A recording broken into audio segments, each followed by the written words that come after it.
How are you? We left out one detail, and that was the microphone. Thanks for having me, John Schusler, Lynn Simpson, and the great staff here. A lot of people ask me when I do these symposiums, which has only been a few, why Aztec? Why would anybody pick that one? That's been a very hot and highly debated topic over the years. I think the reason I picked this one, I'll be going on my 19th year now of research on it. I went back and we looked at it, and we really saw that nobody had ever properly done a good investigation on it. We're going to go through a little bit of the history today and give you some background, because most people don't even remember what happened or the story behind Aztec. Start first with our first overhead.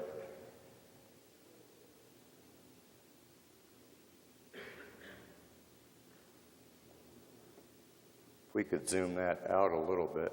Kind of just an overview of what we're going to do today. We're having overhead problems back there, so bear with us. Basically, we'll look at the original story as written by Frank Scully in his book that came out in 1950. Testimony, we're going to modify that a little bit more than just told by locals from that era. We're going to expand on that. And we're going to compare the claims made by Frank Scully with our research almost 58 years later. Research gathering, that's been now up to, we've gone to about 31 states, interviewed probably 68 people. Most of our backup documentation on this is going back now, like I said, almost 58 years later, and declassifying military records, Air Force, Atomic Energy Commission, FBI.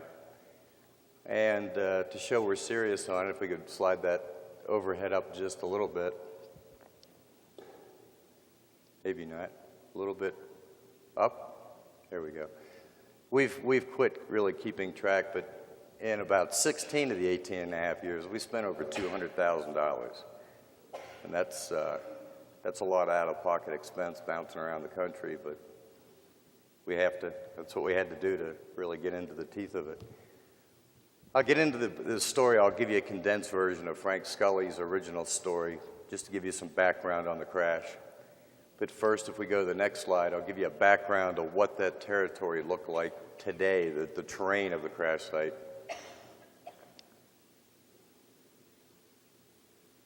We could turn that about 90 degrees. There we go. Raise it up a little bit to where the X would be right in the middle. There we go. Great. That's fantastic.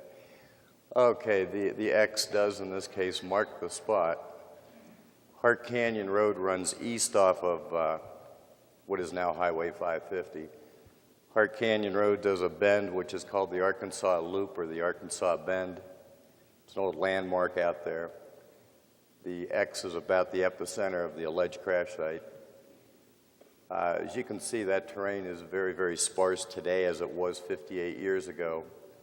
There's a few oil drip tanks and a few oil drilling rigs out there. The crash site's about 12 and a half miles from the downtown of Aztec, New Mexico. Even if you don't have an interest in looking at the Aztec case, if you ever want just a fun weekend, Aztec is a beautiful little town. Great people. So you can see if it's sparse today, you can imagine, and thank you, Stan, I appreciate that. Let's see if I can operate it now. There we go. It was very sparse back then as it is today. Very little has changed. The drip tanks were removed about 8 years ago. Those were the little dots in front of the X. The road's changed a little bit. Now we'll go on to the original story. If we could have the next slide, please. That's the man who started it all. That's a very young Frank Scully from back in that time frame. Frank was a very well-known writer, freelance writer. Lived in New York until about the mid to late 40s, moved to California. He ran with a pretty impressive crowd back then. Bruce Cabot, the actor, Peverly Marley, famous director, producer, Linda Darnell, famous actress, of course, Silas Newton, who broke this UFO story to Frank Scully. Frank was approached by Silas Newton in 1949 at the Hollywood Country Club. And Silas said, Frank, I've got a story that a friend of mine has that needs to be broken. They want somebody like you to break the story. Frank pondered on it for a few days. Finally, he met with Bruce Cabot, Linda Darnell, Peverly Marley, just to give some credibility to Silas Newton. Silas Newton was an oil speculator who had, matter of fact, he had his office right here in Denver, Colorado, as well as New York, New Jersey, New Mexico, and California. One of the jokes Frank Scully used to say about Silas Newton is he never made more than $25 million a year or lost more than $25 million a year. That's the oil speculation business. Well, anyway, Silas Newton introduces Frank Scully to a mystery man by the name of Dr. G, who Frank Scully later said was a composite of 8 to 9 scientists. Dr. G informs Frank Scully that in 1948 he worked on the recovery of a crashed or soft-landed UFO on a mesa in New Mexico, right outside the town of Aztec, New Mexico. He goes on in great detail to describe what they found, how long the recovery took, and basically the who's who of the world of science that worked on it. Frank came out with his book in 1950. It was called Behind the Flying Saucers. Some of the vendors here can find it on the internet for you or order it for you. And the book was an amazing success. The best I can track, it sold 64,000 copies in the first 18 months. It was the first hardback book ever written on a UFO episode. Donald Kehoe had a book come out the year before in paperback form. And it was at a time where the American public and the rest of the world was really yearning to learn more about UFOs. I read the book with great interest, did some research after I heard about the story. And I kind of figured, well, I'm going to be going out to the Four Corners area every 6 or 8 months. Maybe I'll look into it, give it 6 months, and I'll have it all figured out. That was 19 years ago. But we're not even halfway there, if there is such a thing as a halfway point. So we decided to do our research. We thought we'd take the original story and pick it apart piece by piece. We'd look at what the skeptics had to say. We'd look at what was going on in the world of science at that time. Over the years, Aztec has had more than one black eye.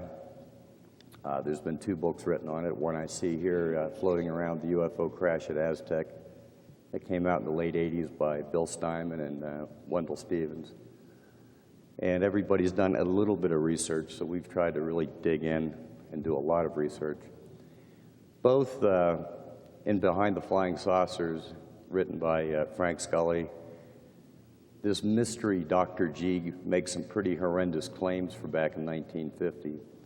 And one of the areas that we decided to look at first were the original claims that he made, that they tracked this errant flying disc with some secret radar bases up in the Four Corners area or possibly southern Colorado.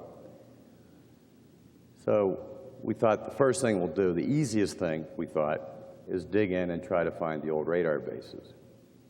Next slide, please.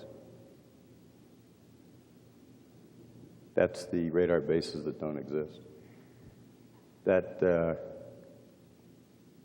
That's sort of one of many panoramic shots we took. We found the bases in January of 1999. The morning we got up there was about 2 or 3 feet of snow. We came back in May when it was starting to green up a little bit. And I guess I jumped ahead a little bit. Before we even went on this expedition, we went to the Air Force and tried to account for all the radar bases in that era, and they had none. So we went out with topographic maps trying to plot where, if we were going to put a radar base back then, where we'd put one. That's up on a high mountain range. That's about 9 miles, maybe 8.5 miles due west-southwest of Chalma, New Mexico. Next slide, please.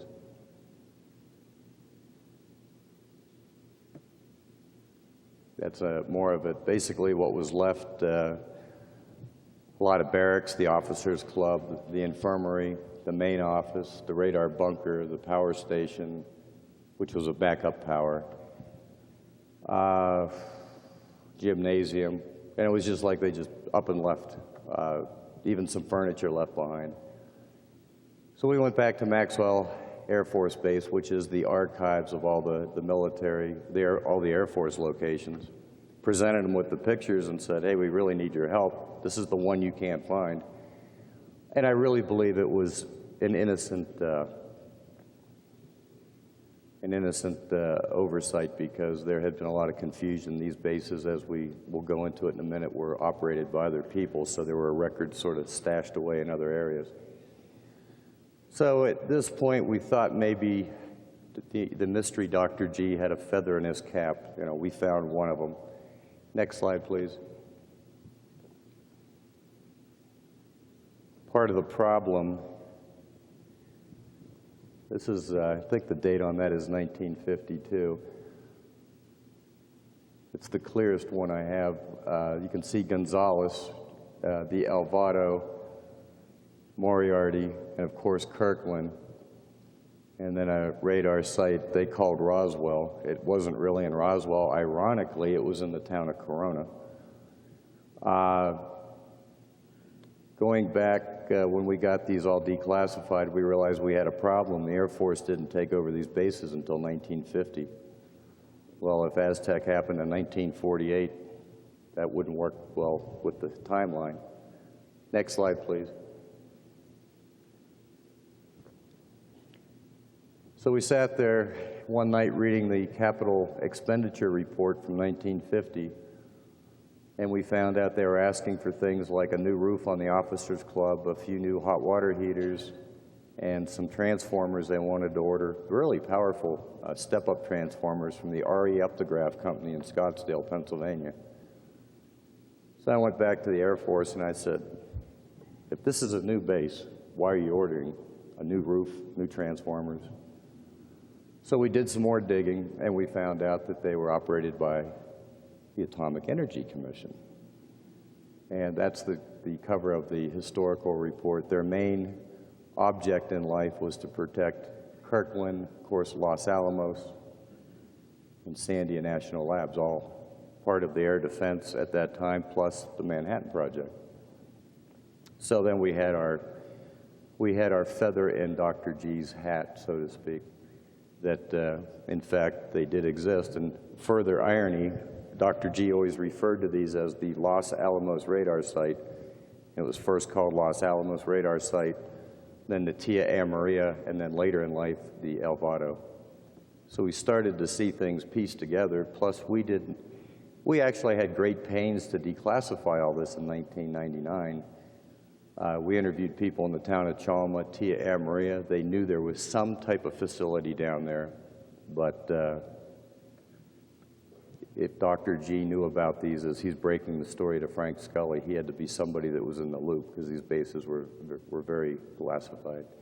Next slide, please. We noticed as we dug into the radar bases, we got the historical and monthly reports. By the way, my wife and I have I don't know what the count is now, 2,600 documents. She moves them around, she'd probably know better. We noticed every month they're doing their typical duty roster reports, injury reports, and we noticed in one of the table of contents a UFO report. And this is an organizational manning chart of the 4602 AISS, Air Intelligence Service Squadron, which is just down the road here at Ent Air Force Base in Colorado Springs.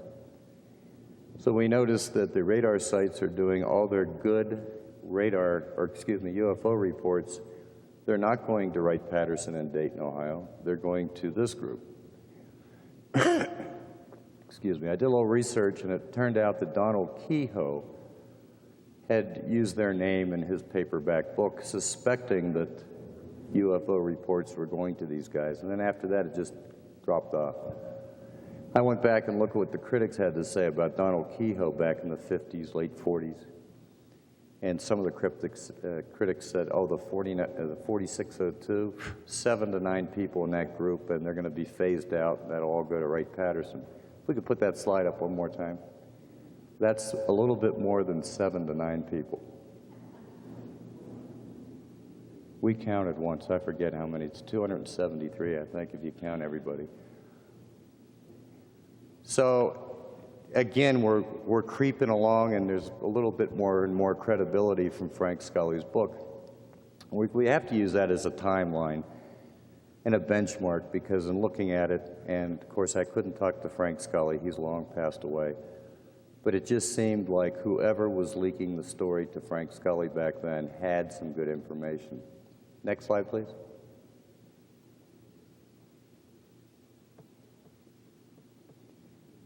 This is, again, we had these declassified. Some of these are the first time anybody's seen these, unless you're at Aztec this year.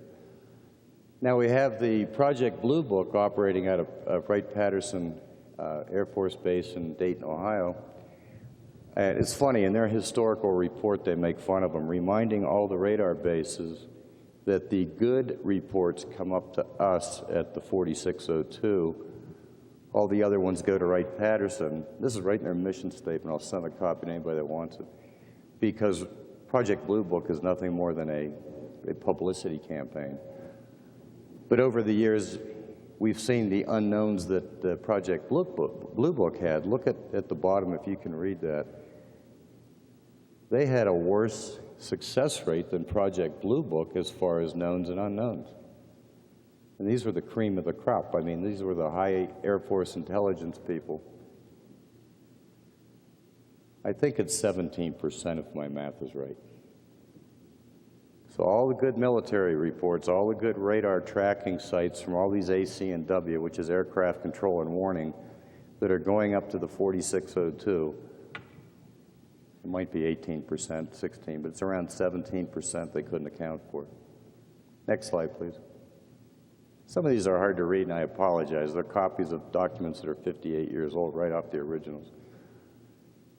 By the 50s and going all the way up to 57, I think this is dated 1951 or 2, gives you an idea of the AC&W facilities we had across the country. So obviously the 4602 is getting lots of good, qualified UFO reports. Matter of fact, each file would be about that thick a year. You can see the ones in New Mexico, the one down at Corona, and the one near Deming, New Mexico, which, and again, these, by 1957, most of these, not all of them, but most of them were rendered useless due to new technologies. Next slide, please.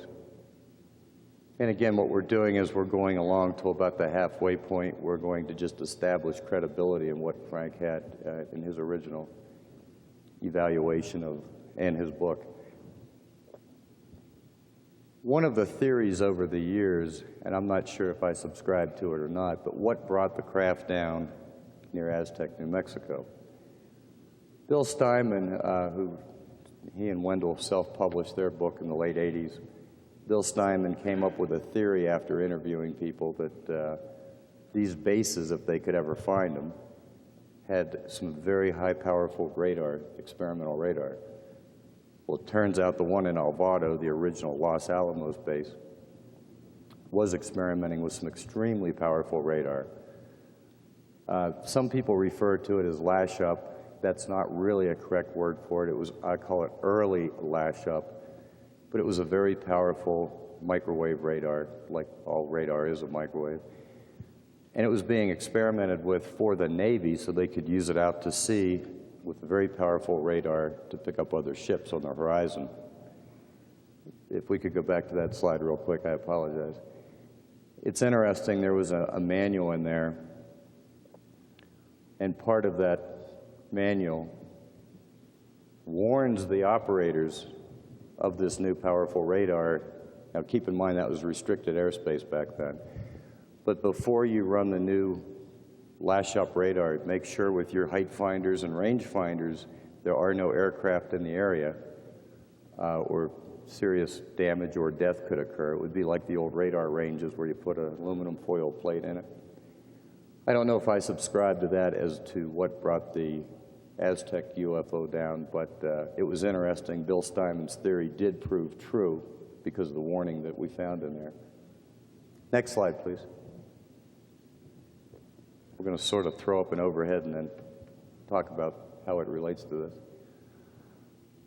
As we moved on with,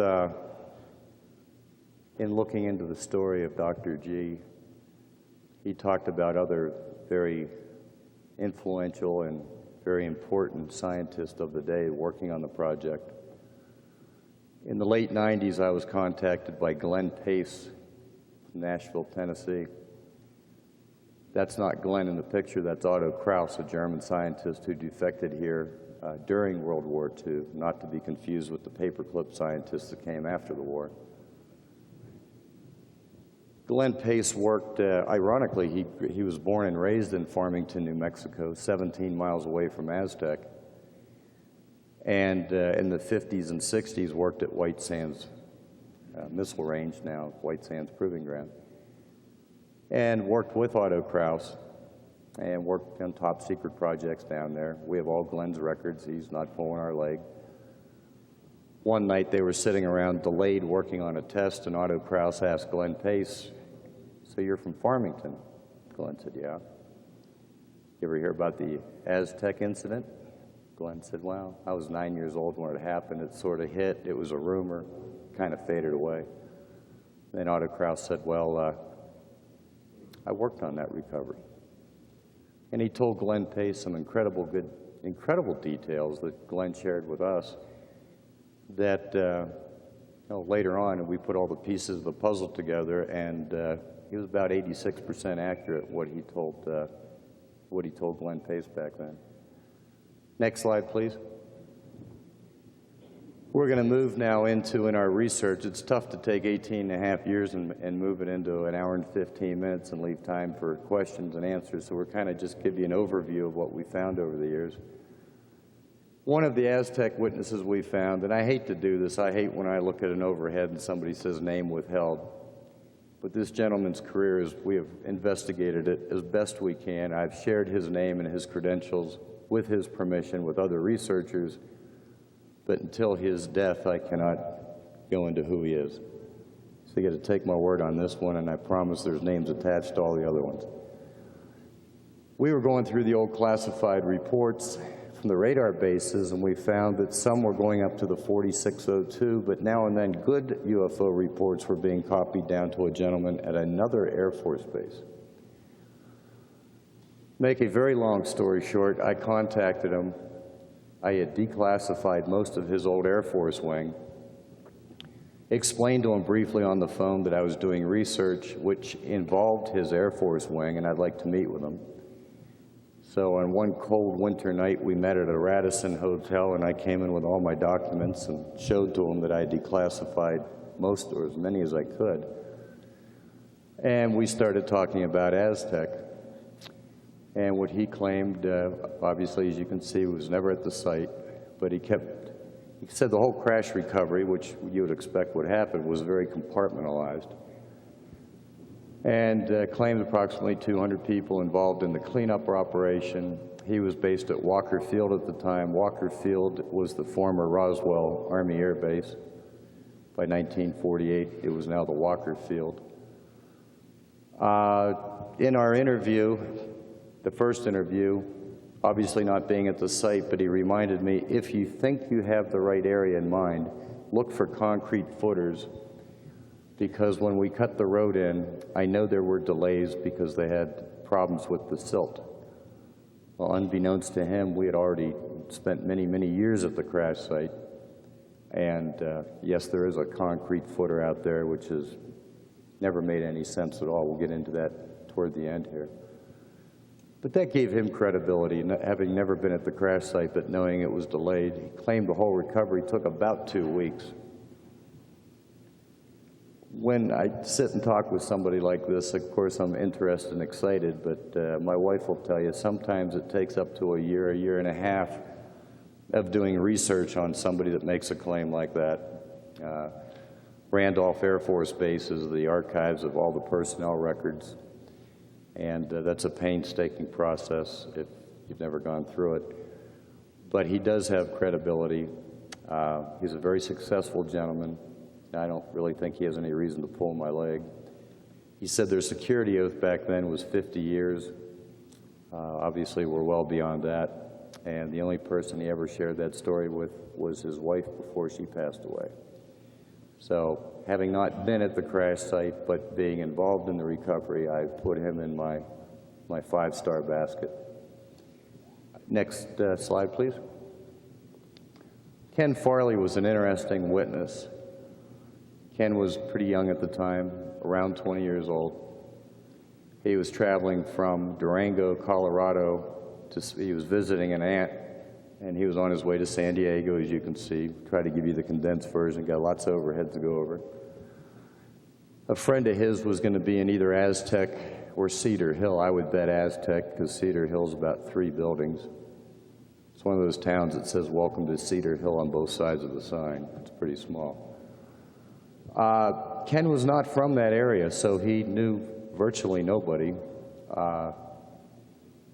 Ken contacted Randy Barnes because he saw his name in the paper, and we flew down in 2000. We flew into Phoenix. Ken lived in Bat Cave, Arizona. We drove down to northern Phoenix that day and did a long interview. He was dying at the time of our interview. Matter of fact, he made it almost 2 years to the date of the interview. He was in very advanced stages of emphysema. The item 5 was the problem I had with Ken. The story went along great, and all of a sudden he talks about 2 police officers at the crash site the day they got out there. And basically the story, if you were reading along, he and his friend saw the commotion going on Hart Canyon Road and decided to go out. I really had a problem with that, and no disrespect to San Juan County Sheriff's Department. If you've ever been out to the crash site today, if you had a problem and you called 911, you'd certainly get 1 police officer, but I highly doubt you'd get 2. Next slide, please. Well, then, 2003, we interviewed Doug Nolan. Again, I don't want you to think I'm the kiss of death, but every time we get to a witness, they've got 1 foot in the grave. He was 19 years old at the time. He has since passed away. Matter of fact, he passed away a couple months after we interviewed him. Doug Nolan got up that morning and was en route to Bill Ferguson, or as everybody in Aztec called him, Fergie. They were going down to Bloomfield and then eventually Blanco to check on some tanks that day. Got to Bill Ferguson's house, his boss. Fergie said, "Nope, I just got word there's a bad brush fire out on Hart Canyon Road. We must get out there quick. We have company drip tanks out there." They arrived at the scene. The fire, which wasn't even near the drip tanks, it was way up on top of the ridge. Met by other workers that told him that we got the fire under control. There's not much to burn, but you really have to see what's laying out on the western edge of the mesa. So Doug gave us some very good information, basically from his memory. He had had a number of strokes when we got to him, and that was August and September of 2003. He died December 7th of that year. But all of a sudden, Ken Farley's story starts to make sense. Doug supported the story of 2 law enforcement officers. Obviously, we don't tell anybody about the previous person we interviewed. We just let them talk. We don't seed the witnesses. And Doug talked about when they got out there that there was already a police officer from Cuba, New Mexico, and then 1 from the local area. Now, Doug gave us a couple of leads on who that would be. Suzanne and I, my wife, we're still working on that. We have 3 candidates. We pretty much identified the Cuba police officer because they only had 2, so it was pretty easy. I could even handle that one. Doug was able to identify just about everybody that day. I kind of made Doug do what we did with Doug Farley. Here's the mesa, draw what you saw. Doug put he and his friend on the western side of the mesa to get a different view of it and to stay away from the ranchers and oil field workers that were starting to accumulate. Doug sort of did the same thing. Of course, we're doing this by phone, so we have to do it in a picturesque sort of way, but Doug kind of told me who all was there, who showed up, and then there were 2 to 3 other individuals on the western side of the mesa that he didn't know who they were. That fit in great with Doug Farley, and it wasn't 2 to 3, it was 2. Next slide, please. Fred Reed was at the site after the object, whatever it was recovered. He and his group were sent there to clean up the crash site. Fred really never suspected a UFO. His group was used to going out and cleaning up crash sites of aircraft crashes. When we interviewed Fred's, by the way, passed away right after this interview. Nowadays, I don't call the prospective witnesses, I have my wife do it. Now, Fred was a great guy. He was the pillar of the Aztec community, did a lot of tax returns for the elderly, was happily retired. Talked to us, actually, as you can see, I'm getting ahead of the story, in 2000, he wrote Deborah Mayu, who's a very good reporter at the Daily Times, and said to Deborah, hey, I think I have something to add to this whole crash site. And went through the whole thing of cleaning it up. I talked to him for a number of hours. As a matter of fact, this is another case. I literally had the airline ticket in my hand to fly back to Albuquerque up to Aztec. And Leon Hathcock from the Aztec Library called and said, don't bother, he had a massive heart attack. I don't put any conspiracy theory to this. You're dealing with people that are getting up in years. It's just, not to copy Stan Friedman, but to use his line, you're chasing the Undertaker in these cases.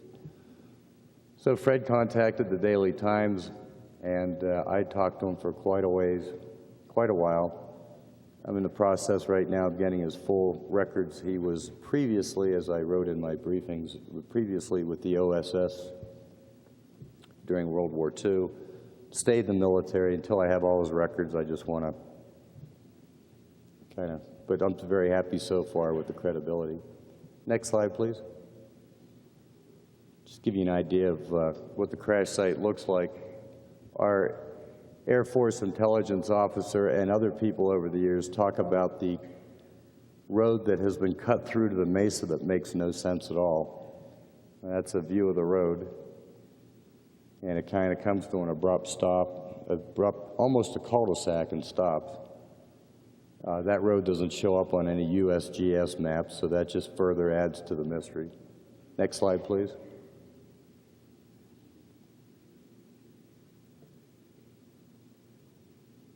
Note, well, that's not a good picture of the background, but it's very desolate out there. As you can see, about midsection of this is the mystery concrete slab right here. It's about 39 by 39 inches, 1 meter by 1 meter, anywhere from 8 to 9 inches thick. For years, the skeptics said it was a well cap. And if they knew anything about geology, that you don't put a well cap up on an area of bedrock when you go down the road down to the silt where there's plenty of rigs and drill through. We've had that looked at by everybody we can find out there over the years. It's not a well cap. To prove it, we drilled a hole through it. If it had been a well cap, we would have blown ourselves to kingdom come. And we took a core sample and some other pieces out of it that we're having evaluated. Next slide, please. Oh, by the way, the day we drilled the hole in it, there weren't any skeptics around, so unfortunately, the weather is taking its toll, as well as souvenir hunters on it. There's 7/8 and 3/4 inch rebar throughout the whole thing. Last August, Suzanne and I went down. We've taken the core sample, and it's being evaluated by really one of the world's leading concrete companies, engineering companies in the world. And the people in the lab aren't even aware of what they're evaluating, but what they're doing is a concrete age leach test. And what they're doing is bombarding it with water and ultraviolet throughout the core that we took. And they've donated so much lab time and money to us. I think we've eaten that up, and we're waiting for their next round of budget. But when we're done, or when they're done, we'll be able to age that slab to about 6 months. So if it fits in the time frame of Aztec, great. If it doesn't, we'll pitch it. We don't know why it's there. It's not a compressor stand. Next slide, please.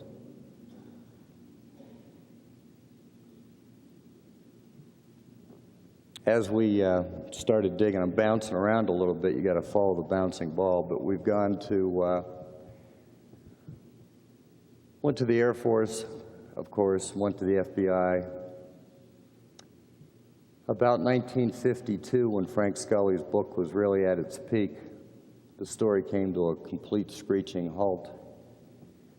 A writer by the name of J.P. Kahn had written an article claiming that Frank Scully's book was not credible because the one person, Silas Newton, that had brought the story to Frank Scully was in trouble here, right here in Denver, Colorado, excuse me, on a confidence charge, basically a con game. So we went digging for records on it. There's been some other research over the years that have done some great work in digging up the court records. We decided to keep digging and see what we could really find. The basic story on the street is, Aztec, stay away from it. Frank Scully's sources were in trouble with the law. They can't be believed. Well, if you do a lot of digging on it, this is OSI, Air Force Office of Special Investigation. You can see on the last paragraph that we're convinced this whole matter is a hoax as far as the UFO story into the Silas Newton claim. Next slide, please. Can you put it back up? Oh, can I read it? I'm at a bad angle myself. Oh, there you go. It's just basically saying on November 29th, 1949, the OSI and FBI were aware of this claim going around about a flying disc. And it talks about Bruce Cabot had notified, I guess, OSI and the FBI. Bruce Cabot was the actor that hung around Frank Scully and Silas Newton. But basically, they're kind of writing it all off as a hoax. Next slide, please.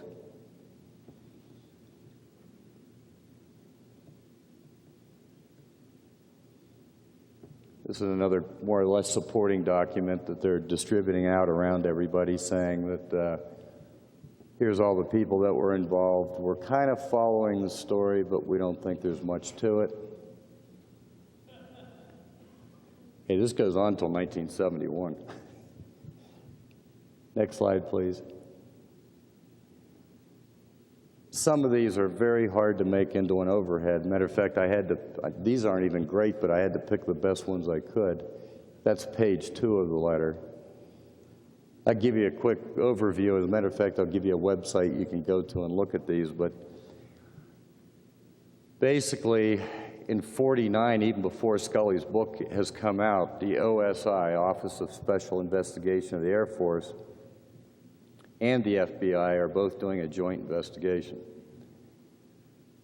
It turns out when the FBI writes the OSI and says, hey, we're hearing rumblings about a crashed UFO, are you guys in the loop on this? OSI comes back and says, yeah, it's a hoax, don't worry about it.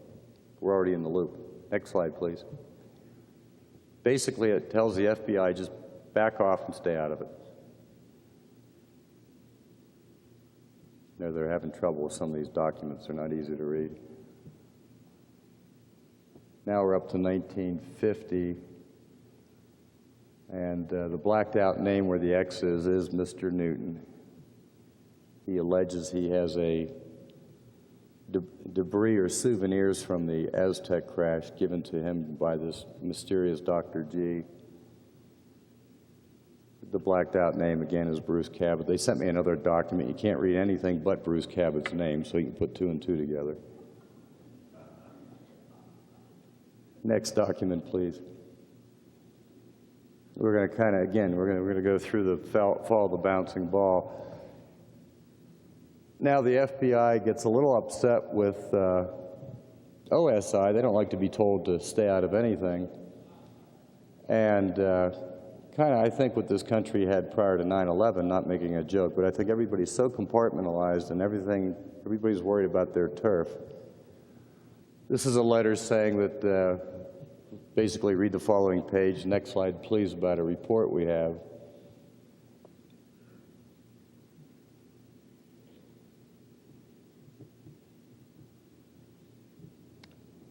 Now this page, this is headquarters, United States Air Force.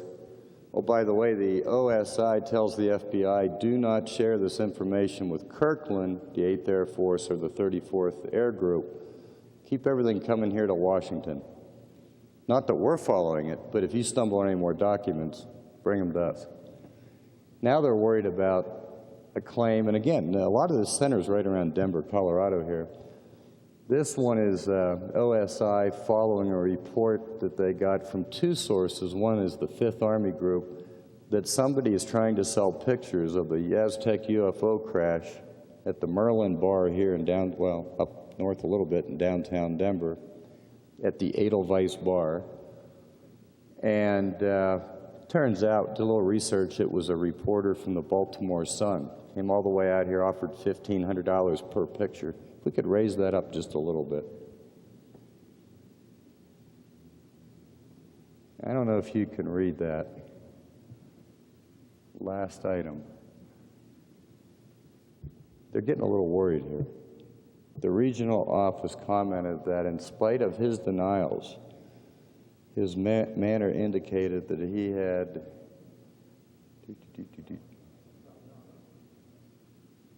yeah. It's interesting wording that it looks like they're worried that he may have a picture of it. Next slide, please. So now we got the OSI, the FBI. Now we're bringing in the 5th Army Group. That's just supporting documents of who signed it. Next slide, please. Now the FBI files on Silas Newton start in 1939, long before Aztec, on something else. I don't know if it was the J. Edgar Hoover conspiracy theory that they were looking at everybody in Hollywood. That file they won't release to me. This is basically 1949 and up. If we could go to the next slide.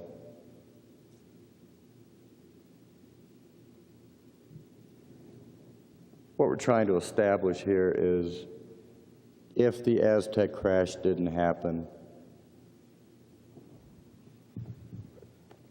I told you we couldn't put everything on there. This is 1 week of declassified documents. All this for a con game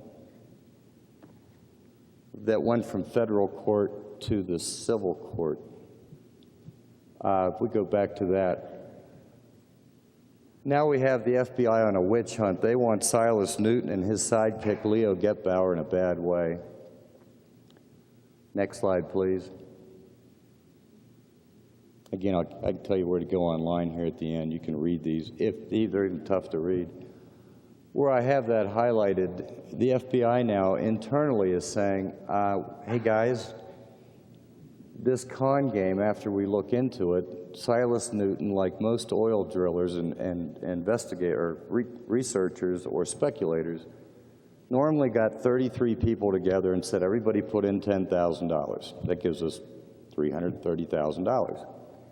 We drill a hole, we find oil, you get instant payback. We drill the second hole, we keep drilling till we run out of money.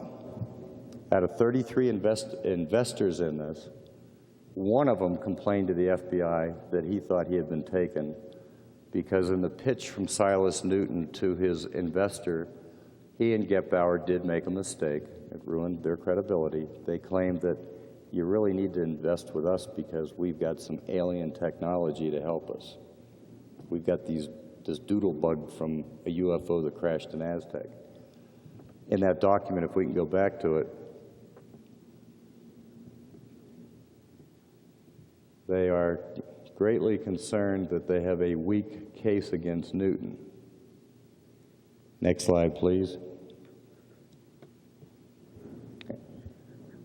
Basically, what happens is a federal judge says, this is another internal memo, weak case again. The FBI was trying to get him for transportation of ill-gotten goods across state line, basically by cashing the investor's check and putting it in his account in California. The FBI was going for that. The judge said, no. You have 33 people, you have one guy complaining, I'm moving this to civil court, you settle your differences. At this point, the FBI is trying to depose the other investors, and after they do, they find out that they don't have an axe to grind with Silas Newton, so they're telling the FBI, we don't have an axe to grind, we've been successful in the past on some of these oil ventures. Well, the FBI turns around and says, okay, we're exempting these 32 people from testimony. Anybody that's been through the court system will know that's a little twist. Next slide, please.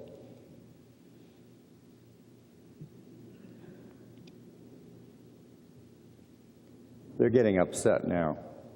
Look at all the people that receive the CCs on this. We've got Denver, Albuquerque, Butte, I believe Dallas, Omaha, Phoenix, Springfield, Missouri, Denver, Colorado, Los Angeles. Now, again, keep in mind, over a civil case, we're now up to 1952. Why is the FBI and the OSI on a witch hunt for Silas Newton and Leo Getbauer? Of course, I'm speculating now.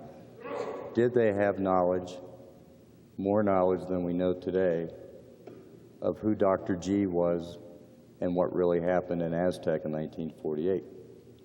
Next slide, please. I put that up for Stan Friedman. I give this to Stan for his collection.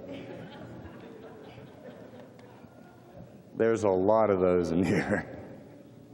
They give you what, maybe 1% of the document you can read. Why would they even send that to me? I think there might be one more slide we want to look at. This is just another one that bounced around. They're all getting upset their witch hunt isn't working too well. And it's, again, another federal judge shooting back to them. We're going between Denver and Los Angeles and federal judges to try to decide who can try the case. And it's coming back that you guys don't have a federal case. If you want to move it to federal civil, fine. They were found guilty, and I don't want to say guilty. They were found wrong in their civil case, and I believe they were forced to pay back $18,000 to their investor. When you hear the skeptics tell the story, again, they were bad guys, got in trouble with the FBI, end of story, that's it. They don't tell you about how the case turned out. They also don't tell you that the Langley oil fields just here in Southern California ended up being some of the most unbelievable oil fields. So Silas Newton, aside from trying to sell alien technology to his investors, did know something as far as an oil speculator. If there is one more slide. That's it? Okay, we'll go to some other things here. I guess we have to give the skeptics their time in this because I am a researcher. We have to give equal time to everybody. In my briefings, I wrote some, I took the best of the best skeptics, if there is such a thing, in Aztec. Over the years, even before my involvement,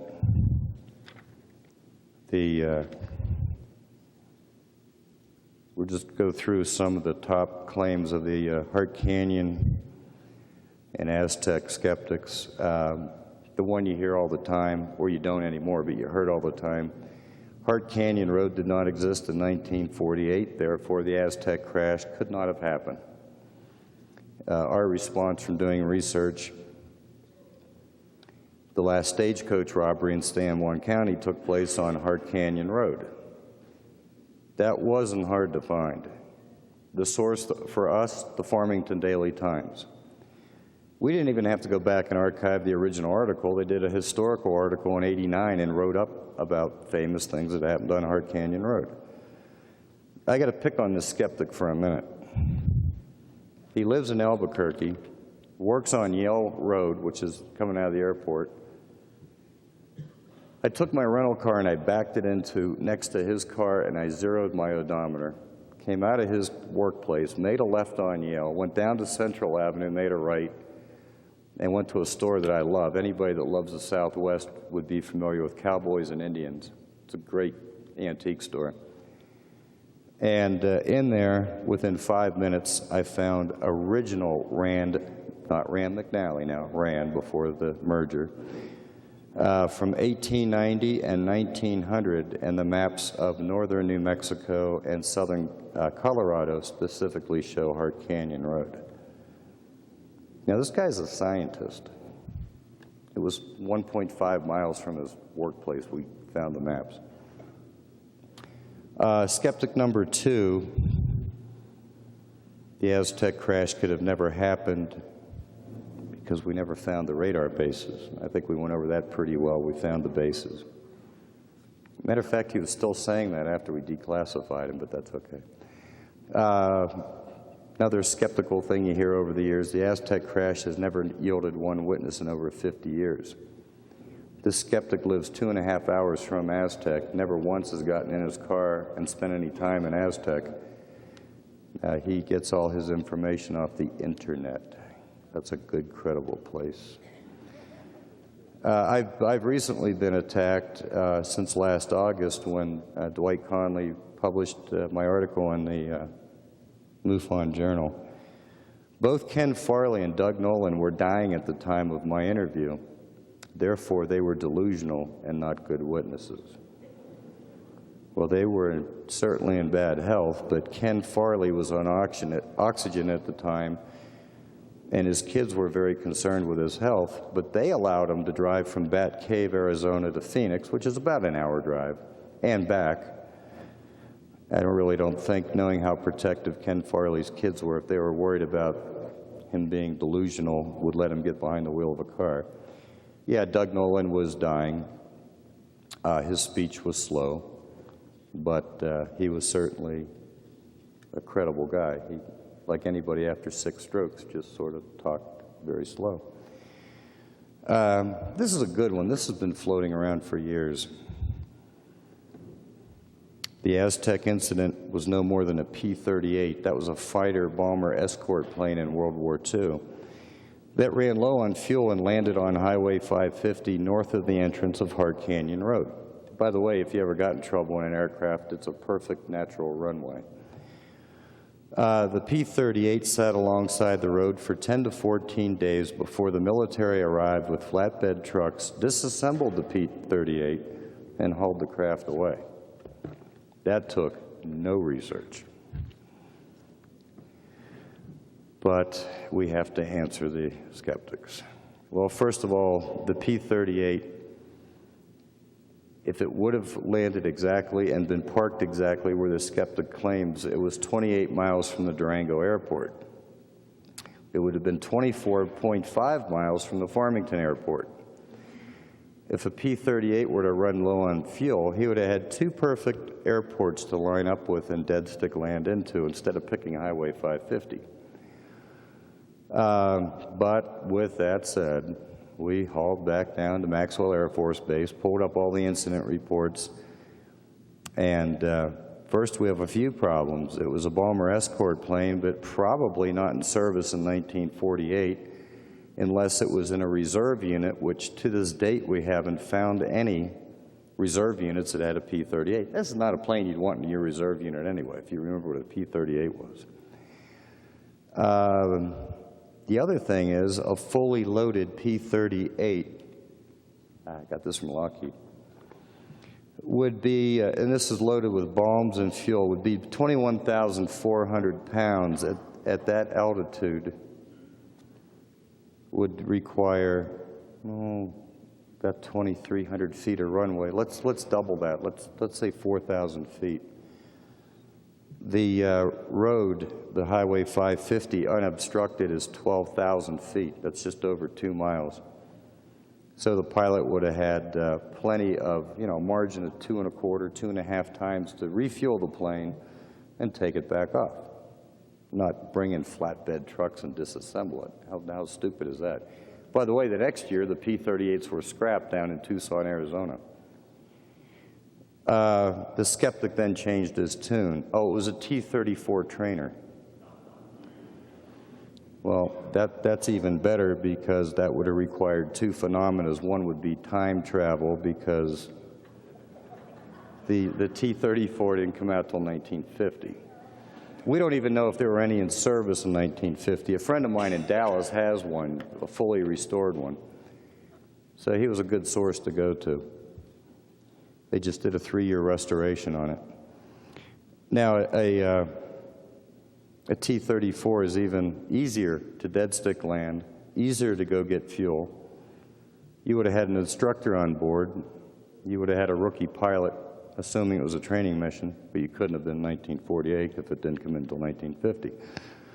It only requires fully loaded of fuel 500 feet of runway. Now, even an instructor, after an incident like this, would have had 20 times the required runway to take off. Again, I'm just picking up the highlights of the skeptics over the years. Obviously, local residents I talked to out there, and in Cedar Hill, it's pretty sparse, so there's not that many, but nobody remembers an aircraft landing out there. That would have been big news. Some of the people I talked to that are adults now said, hey, we would have been kids back then. We would have played on it if it sat out here. So basically, we're trying to do this very analytically and doing it with a lot of thought. But so far as we go through the claims that were made back then, we don't find really any fault in Frank Scully's original book. We find fault in the people that have attacked it over the years. Of course, there's always the question, the craft, according to the description by Dr. G, just to go back sort of to the crash site for a few minutes, would have been 100 feet in diameter and was virtually intact. And it contained about 14 to 16 bodies. The other thing I didn't put up there, Ken Farley described something on the craft that I made a journal in my notes as we were interviewing him. It was the last thing he told me, and I was still my head was spinning over the two police officers. When we interviewed Doug Nolan by phone, I asked him, did you see any unusual things on the craft itself other than the obvious, lightweight metal when you knocked on it, no seams, no rivets, no welding marks, no bolts, no nuts? And he talked about a small insignia type of thing, which matched not Ken Farley 90%, it matched it 100%. So I guess I got to look at our witnesses. If they're pulling our leg, they really did a good job at it.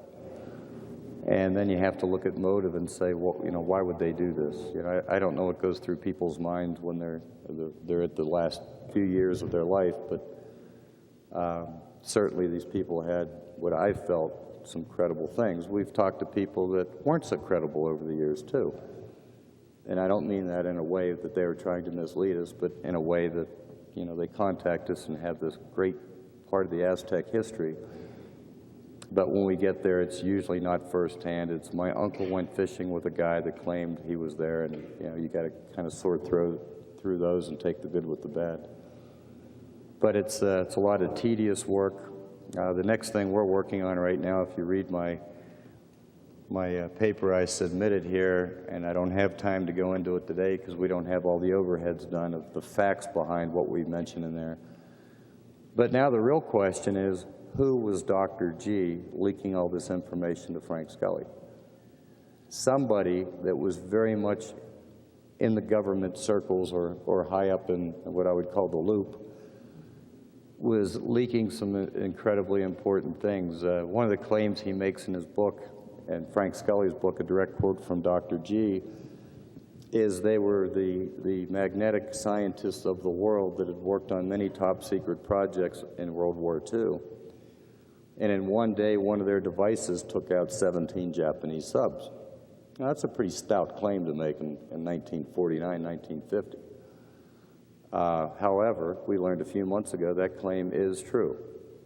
And it was a company that, if you thought you had to follow the bouncing ball before, this one really gets crazy. But it turns out it was GSI, Geophysical Sciences Incorporated. And they were based on a military base out in New York. They employed the type of people that are described in Frank Scully's book, kind of really throw a spin on you. That company later became Texas Instruments. And so you've got GSI, a contractor during World War II. Later, the two founders move it out of New York, and if you follow all the corporate paperwork, it is what we have today as Texas Instruments. And now we're picking apart all the people that worked at GSI at that time, and I've been working with a researcher on the West Coast, Frank Warren, who a lot of researchers are familiar with. Frank's been around a long time, a fantastic researcher, and he's come up with a lot of good things on who those players would have been. So at this point, there's enough there to tell us to keep going. We don't have a smoking gun. We don't have any hard evidence, any hardware, but it's certainly, for a story that's laid around, had a black eye for a number of years, there is certainly something to this story. And we're going to continue to keep marching forward and look at it. I've got a few minutes left. If anybody has any questions, I think there's a microphone. You can come up and direct any questions. What did the insignia look like on the ship? I'm not going to divulge that. I'm using that in my hip pocket for other people down the road. And possibly by the time Suzanne and I get our book done, we'll put that in there. The question was, the young lady asked, what was the insignia that the two men at the crash site had described? And I said I'd like to kind of keep that in my hip pocket because there are other people potentially that are still alive. We're trying to find a guy right now that, as of a few months ago, he's still collecting a Social Security check. So let's hope he can add some light on that. By the time the book comes out, we'll put that in there. Yes, sir.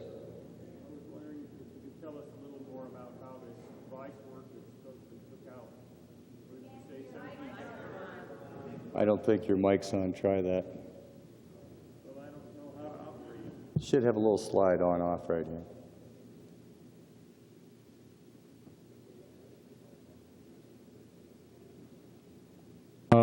There you go. It works. There you go. I was wondering if you could tell us more about this device that supposedly took out, what did you say, 17 Japanese submarines? I don't understand how that could work.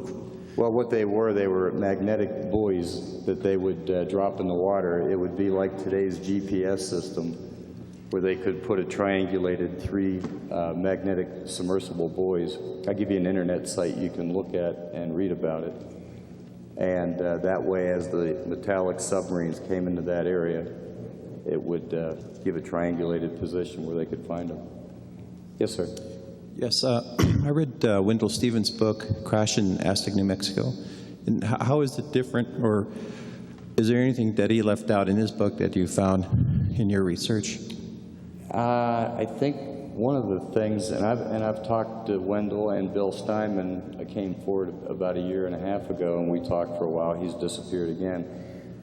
I think one thing we've done is we've taken where he uses initials in his book and actually attached the name to it. When Bill Steinman did his research, and that was completely independent because Bill just, like I said, in a year and a half made contact. That would be one thing. Bill had never found the radar bases. He was running out of time and money at the time that they were coming to closure on the book. I think the collection, you have to read Frank Scully's book first and then pick up a copy of UFO Crash at Aztec. The problem with UFO Crash at Aztec, it's that thick and about that much applies to Aztec. Right, it was like a Bible. Yeah. So after you kind of get done, then Wendell just puts in there other supporting information about ufology to kind of give the book legs to stand on and some credibility. Thank you. Yes, sir. You mentioned that this craft may have been as big as 100 feet in diameter. Do you have any evidence of how they may have actually moved or broken up this craft to move it? No, and nothing more than what Frank Scully talks about in his book. They said the craft came apart. I haven't even researched into that. My whole thing, my whole research is based on did a craft land or crash on the mesa. A lot of people sometimes criticize me, well, you don't seem to care if there were bodies on board. Well, whether there was 1 or 16, it doesn't matter, and how they got out of there. If it didn't come apart, I'll be the first to admit that would be a task, getting it out of there. 100 feet in diameter is a big object. Yes, sir? Didn't they find some kind of metal stands at the crash site that they might have lifted the craft up and set them on? Bill Steinman did, yes. He even has pictures in his book of them. And very few things have disappeared off the crash site over the years. I know I spent many, many, many hours out there. Those did disappear right when his book came out. But yeah, there were metal stands, the gentleman's question, as though somebody was trying to erect something or hold it up in the air. He at least documented it with pictures, but I have not seen them. Did the craft truly crash with great impact, or did it soft land? From all indications that I've talked to witnesses, there was really, the word crash should be removed. Okay. It was virtually intact. Well, if it was a soft land, I would think that the beings would still be alive rather than dead. All indications, and talking, Doug Nolan actually looked in the window. Ken Farley, I don't know. I got to reread my notes on that. Doug Nolan saw two when he looked through the portholes and said they looked browned or burnt. And I think that's where the radar theory that I haven't really subscribed to 100% is a theory that maybe they were fried in some type of radar. Radiation. I think that is purely speculation. I like to go on hardcore black and white. Right. All right, thank you. You bet. What is the website you keep referring to? Which one for the document? No, you said more than once about a website, and I don't remember you giving a website. Okay, we have a website if you want to look at these documents a little bit better. Or we have a website, too, that you can go to buy a copy of the documentary that was just done that Tracy mentioned before. The documentary website, and the proceeds of this tape after publishing costs do go to the Aztec Public Library, which, good news, they are building a new library. 5 or 8 years of hard work, we've raised some money anyway. The one website is www.aztec1948.com. And if you want to view these records on Silas Newton, some of which we declassified, some the FBI already had on the web, that would be www.fbi.gov.com. Go to their Freedom of Information Act, then click on Reading Room, click on alphabetical order. It's really user-friendly to go to. And you'll see everybody that J. Edgar Hoover was on a witch hunt with over the years. And you'll scroll down, you'll find Silas Newton. They've just added a bunch of these documents to it. Any other questions? We do have the tape, the DVD on sale today. My wife, Suzanne, is running the booth. If you have any interest, Red Star Film did a very good documentary on it, Paul Kimball. Paul is a very talented individual. He's done 3 documentaries. He did the first one, a biography on Stan Friedman. Stanton Friedman is real. It's a great biography on Stan. He did the Majestic 12 documents, and he last year completed the UFO Aztec 1948 documentary. This year it won 2 EBE awards at Laughlin, so my hat's off to Paul Kimball and his crew. They really did a good job. If that's it, I just want to warn Stan Friedman of one thing. I see they're auctioning off Stanton for lunch. They did that to me once at Aztec. The Aztec board came up to me and said, "Hey, you're a nice guy, you're single, you've never been married, we'd like to auction you off to raise money." I agreed to that. They sold me for $1 a ticket. When it was all said and done, we averaged out how many tickets were sold and what the cost was. I went for 79 cents a pound. I don't think you could buy Spam for that much. But now here's the interesting twist. Suzanne Ninos won the winning lottery ticket, or whatever ticket, and we were married 8 months from that day.